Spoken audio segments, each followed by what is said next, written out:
So welcome to a brand new season of the Full Moon Show. My name is James Stevenson, the Senior Community Manager at Insomniac Games. And with this season of the Full Moon Show, we wanted to bring you something new. One of the biggest challenges for the Full Moon Show this year is that we don't really have a lot to talk about project-wise, but we did want to still bring you some brand new and exciting stories from Insomniac, stories from our development, and insight into the studio. So for the next few months of episodes, you're going to be hearing directly from some of the people involved with your favorite projects and some projects you never saw or know about. And this week will be a big example of that. We're going to be talking to a group of folks about I-5, or as some of you know it, Girl with a Stick. Now, to many of you, this may remind you of the Resistance 2 beta, which we jokingly titled Girl with a Stick. But it was actually Insomniac's fifth game and first attempt at a new IP after Spyro the Dragon. We sit down with a group of folks who was at Insomniac at the time 9 years ago when we first tried to develop this IP and eventually canceled it. So with that, we're going to go into the interview, and you may have seen some of this last week along with the video footage and pieces of the interview. This is the unabridged interview, and you can hear all of it here on the Full Moon Show. So I thought the inspiration for I-5 was kind of Tomb Raider meets Zelda. Like, those were the two things that... Brian Algeier, creative director. Actually, no, it was earlier than that. It started out as a young African boy. That was Al's idea. It was Al's idea, that's right, with magic. And it was. I remember it wasn't. Yeah, we had a lot of ideas actually. We would brainstorm for several days. Remember, Ted Price, founder and CEO. Was that the time we got everybody up on the roof when we were having barbecue and beer? Yeah, we did. We had multiple round tables where everyone would get together and pitch. Brian Hastings, Chief Creative Officer. And I think it was Al's idea, because he'd put the most, I think, effort and research into it. He'd researched all the stuff from mythological Africa, or in Africa, and he blended it with African mythology, and he came up with this big thing, and it just, I guess, seemed so compelling and, was so fully fleshed out. Why did we change? Was that my fault, or? We moved him out of Africa to Peru. John Fiorito, Chief Operating Officer. Right. I think we had some hesitations about, we're basically a lot of white guys making a game about a black, and is this sort of dishonest, or, I don't know. Yeah, we'd be very self-conscious about that. But to keep it non-standard, we went with a female protagonist. That was the idea. Okay, so we can't do an African-American or African kid, but we can do a female lead, and which was, for us, really pushing it after Purple Dragons, I guess. Insomniac, 10 years ago. Yeah, 10 years ago, I remember Insomniac. We were in one big room. We had two, because there was a room on the outside of the building as well. This is on the Universal lot, right? Yeah. No, this was on Barham Boulevard. Oh, okay. Right. Okay, I was thinking right. We were kind of in transition right around there, because we just finished Spyro, and we knew, because Universal owned the rights, we couldn't go on with Spyro anymore. We had to do our own thing. So we were, we had to come up with the next big thing that would mean the survival of the company. So it was a big moment for us, a turning point. Yeah, I think we were all looking for something different because we've been working on Spyro for years, and we just didn't. We were thinking we got to branch out. We didn't want to do too cute anymore. Yeah, and we didn't know what the PlayStation 2 was, so we thought it was going to be big and serious, and you could do anything. So I think we came up with a really big, serious game where we tried to do anything. Yeah, I remember someone just saying that we could draw endless numbers of polygons. There was no limit. 1 billion characters on screen. Right. Yeah, I remember doing a test building a meadow, and we built each blade of grass, and each blade of grass was hundreds and hundreds of polygons, and we got about a square foot of grass until the game crashed. I remember I started working on it about 6 to 8 months before Spyro finished, because I think we really realized we had to get a head start because everyone would be finishing Spyro, rolling off, and then doing what? And there was a lot of pressure because it took the entire studio just to finish a game. I mean, it still does. But then we knew we had to start the new game, so that was a really challenging time for me, at least. It was, going from several years where we had just been making sequels to a brand new IP on a new platform was the big challenge, especially since we'd made the decision to try to move away from platformers. I mean, it was a lot of things kind of hitting us at once, and that made it exciting and kind of scary at the same time. And that was part of the whole challenge was we got so many, I thought, different ideas coming in through the brainstorming sessions. It was really hard to pick one that stood out and was unique. And I think Al's, though, was the most unique at the time. Yeah, I still remember to this day he had this idea where the boy, when he closed his eyes, the screen would reflect that, and then you could see the spirit world, and it was a really powerful description. Yeah, the way you described it sounds really awesome. Yeah, and gosh, I think the closest thing I've seen to that to this day is the auger in Resistance. You turn on the scope and you see the outlines of characters. Although Prey had a pretty good version of that though too. Just to name another game that had that sort of similar spiritual kind of approach. The beginning of I-5's development. Yeah, I was actually focused on Spyro 3 the whole time. I remember Ted and I think John, you guys shifted over to I-5 fairly early. And every once in a while we'd kind of all get together and brainstorm and like kind of share the ideas. And it did transform. It was the young African boy. It was the Mayan guy. It was then later the girl with the stick. And she was a young girl, I think, at one point. She was kind of like this dark-haired, short, like 10-year-old girl. And then she kind of started to age up a little bit. I think we realized that she was too generic looking, and then we started experimenting with a very tan girl with white hair, with runes and stuff on her arms that would start glowing when she did her katas, and the katas were her way of unlocking the magic. Not unlocking, but casting spells. They were actually really cool looking. I mean, those were a nice thing. I think that was Al's idea, wasn't it? The katas, the runes, or the katas. Yeah.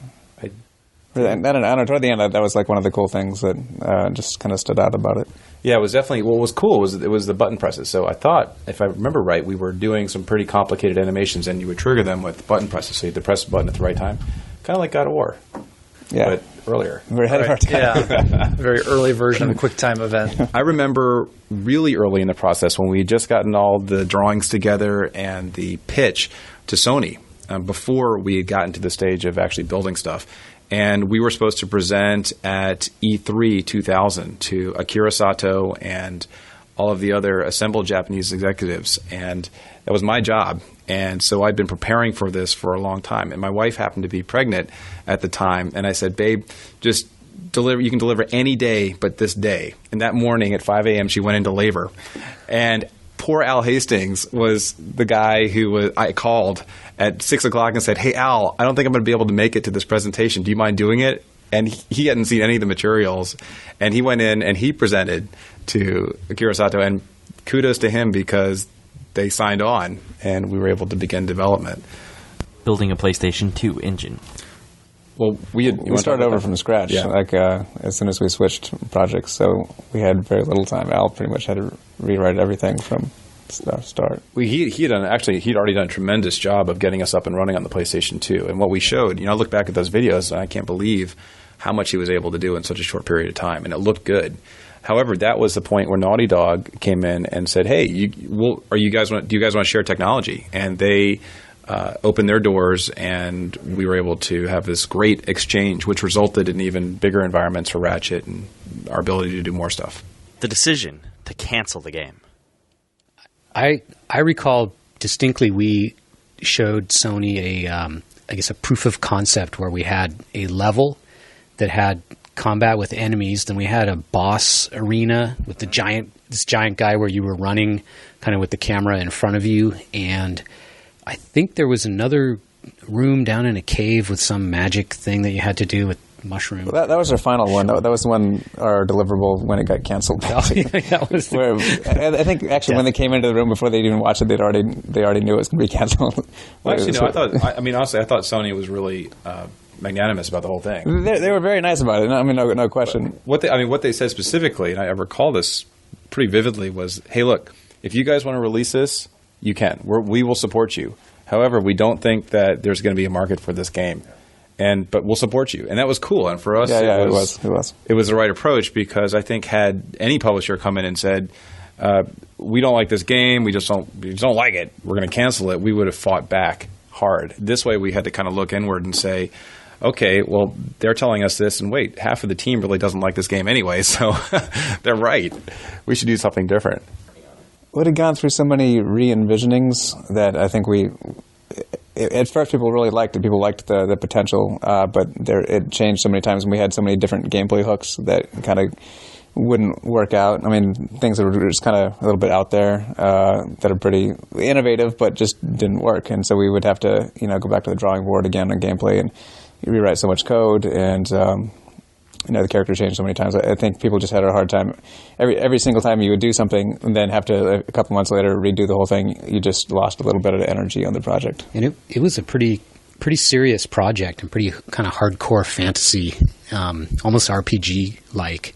And it wasn't fun. And I think when we started making Ratchet and Clank, we got back to just having fun. And that was the big difference. Somehow we painted ourselves into this corner where we were taking the game so seriously that we lost that special piece. I remember I actually was one of the designers on the giant rock giant sequence where he was chasing the girl through this like circular path.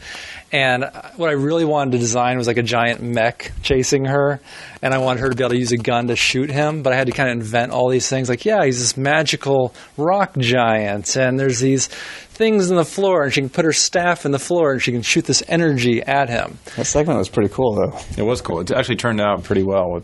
I thought, do we ever get him busting through the bridges? Because I remember that was part of it, that he was going to be knocking. There's going to be tons of destruction happening, but that's right. Yeah, there was bridges that he's breaking through, and then we also had the natives kind of running from him, which was kind of fun.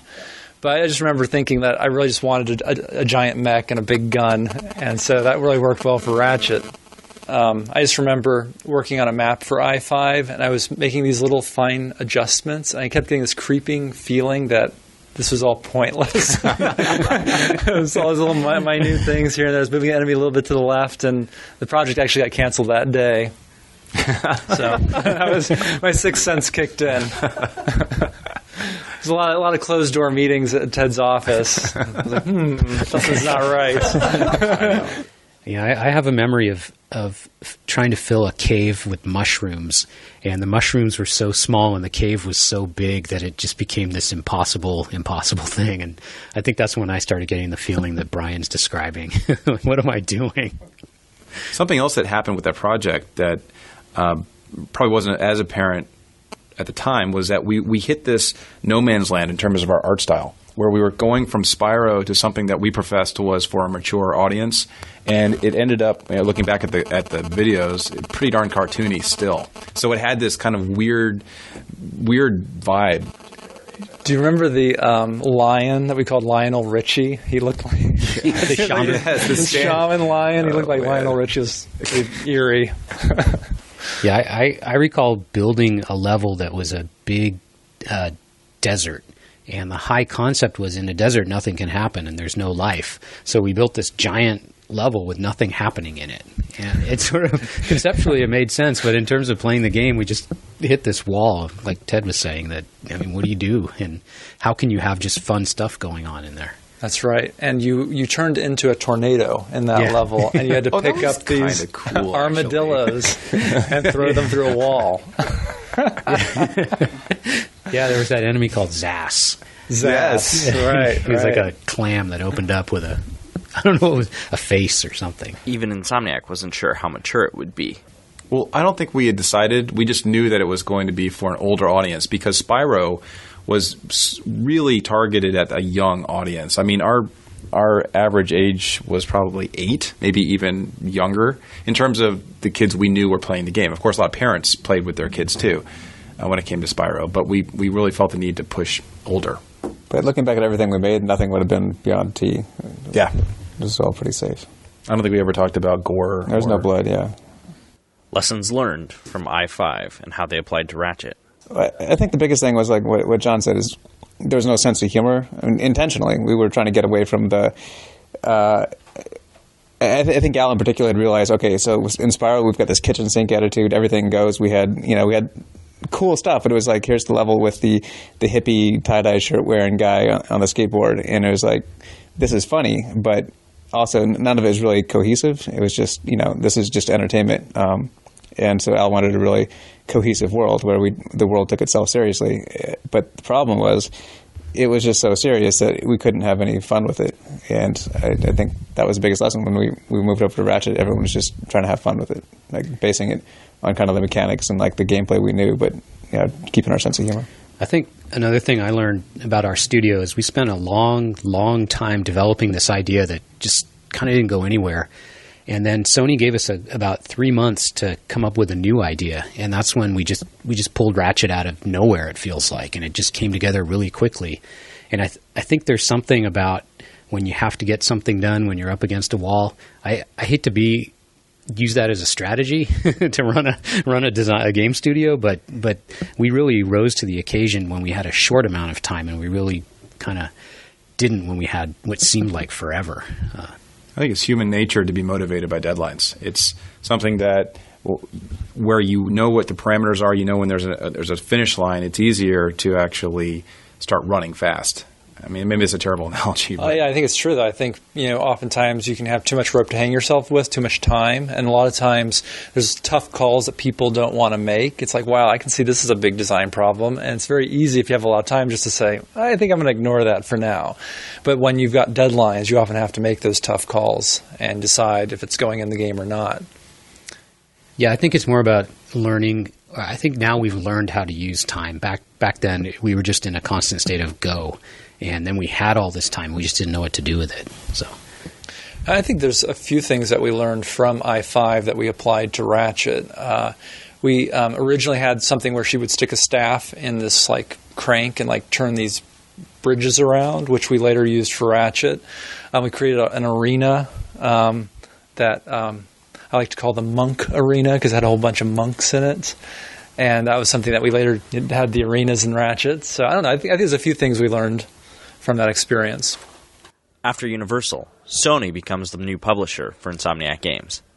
This was the first game where we were working directly with them, but we had been working with Sony for years as the publisher of the Spyro games. And what had happened was Universal had sub-licensed the distribution and marketing rights to Sony, basically the publishing rights. So we had been working with the same producers for at least 3 years, probably 4 years. That's what made the decision so easy, because we had a lot of respect for the folks up there, Connie, Grady, Shu, Greg Phillips, who had come down and seen the product and said, guys, we have some concerns about this. And instead, if they had been folks that we had just met, it would have been a lot harder to take them seriously. But they had been with us from the beginning of Spyro, for sure. The studio's reaction to the cancellation. But I remember driving home from work the day we canceled, and it felt so good. I felt so light, and like I could do anything, and this weight had just been taken away from us. And I think that made me realize that tough decisions aren't bad decisions. They're the right decision. And I think the whole studio came back to work the next day and just like dove into the new project, and it was awesome. Well, I know that I felt, I was second guessing myself for a long time, because I've been one of the big proponents of this and really pushing to see, try to get it to work, figuring out, why do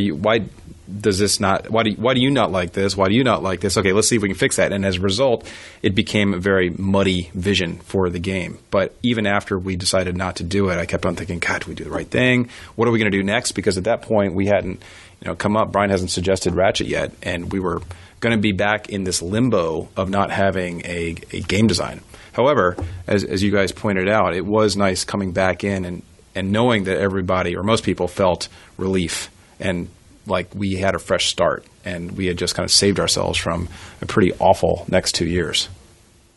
I remember we had a whole wall in the studio where we all put up our ideas. Remember that? I think everyone just put up their ideas for a game, and that's where a lot of the weapons and gadgets and the character that eventually became Ratchet and Clank just showed up on the wall. That's my memory. And it was very we were all working individually, but at a point we collaborated as well. And then once the idea was suggested, everyone just started riffing off it, and it was a really creative time. But some things from I-5 actually carried over to Ratchet and Clank, the new I-5. Yeah, we looked at some games like Zelda for inspiration. I remember that was something that Mark talked about quite a bit. And, we certainly built that arena, which was just a bunch of monks in this round arena area with these two dragons, or like these Komodo dragons that you were riding. Actually, they weren't dragons; they're just giant lizards, and you were there shooting fireballs at each other. And so I think some of that inspiration, because there was some element of just fighting inside this big arena that felt really good, that I think we later took to the Ratchet games. And then, of course, just having giant creatures that you have to fight, the big stone mech that you were fighting with the staff is something that we probably carried over to Going Commando with you fighting that big mech in that area, being chased around. So yeah, I think there's a number of things. Not necessarily these direct connections, but there's a lot of things that we just learned throughout that whole design process. Yeah, one of the biggest carryovers that I recall is in the I-5 universe, there was this fantasy world, and then this other mysterious race called Celestials came down and imposed their architecture and their style onto this world. And I think the words we used to describe there were these dark, shiny structures that I think we used the word chitinous to describe it, like kind of plates on insects. And to me, that really describes the Chimeran stuff in Resistance. And when I look back at the old work, I can see this very strong connection. I don't know if that's conscious or not, but there was a connection to that. You were drawing a lot of that stuff, weren't you? Yeah, not so much the Resistance stuff. That's why I got so much better. Resistance, Yeah. So, yeah. And just as many items carried from I-5 into Ratchet and Clank, a lot of things from Spyro carried into I-5. What, maybe this isn't correct, but I recall most of our enemies in the I-5 tests had underbites. And all of our creatures in Spyro had that. The Norks were all, and it was just a design that we liked. Yet some things were very different than Ratchet and Clank. And I think we had a very conscious line we drew where they couldn't have technology. They, the houses and buildings were lashed together with vines and poles, and things were built out of rocks with thatch roofs. So very, very different from Ratchet, and away from Spyro, which had castles and other fantastic things that way. This was much more kind of primitive, I guess, with magic. Oh, she had to rely on a lot of magic to get around. I remember we talked about her sticking a staff in the wall and being able to twirl around and leap from one location to another. Her tattoo would glow bright blue whenever she would dance a kata and get a new spell. And there was these kata symbols, I think, that were on the stone rocks or on the ground that would glow when she danced. We had one mechanic where she could, to get through walls or locked doors, she could turn into smoke and pass through kind of bars or whatnot. I don't know if we ever got that off of paper, but it sounded pretty cool.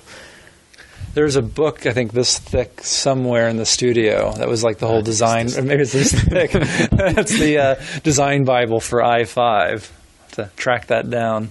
Many newer Insomniac fans only know Girl with the Stick as the Resistance 2 beta.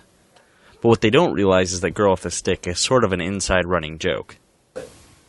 It's just been this kind of inside joke, I guess. Well, not a joke. It just is this nostalgic thing. kind of. Yeah, it's nostalgia is what it is. It's just we think back about that with mixed feelings, like some happy feelings that we kind of dodged a bullet, and some sad feelings like what could have been, and so just when you say Girl with the Stick, it means something to us, and we needed something, and there it was. And really, it's the only project we've ever completely ditched. Everything else has gone through its various permutations, and Resistance evolved significantly, as you mentioned before. But when were people certain that canceling I-5 was the right decision? I have a very specific moment in mind, but it may be different than yours. What's yours?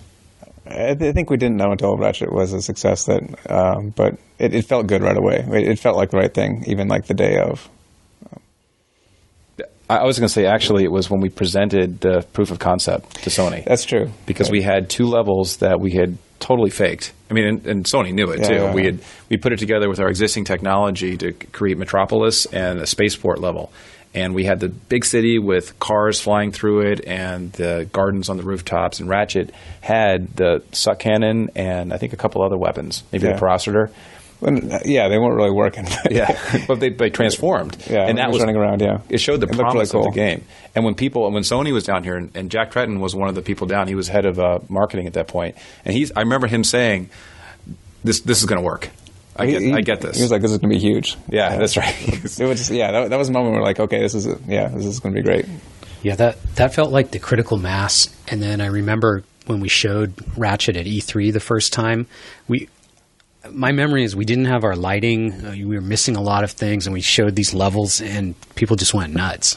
And that's, when people from the outside know that it's going to be cool, that's when I got really confident.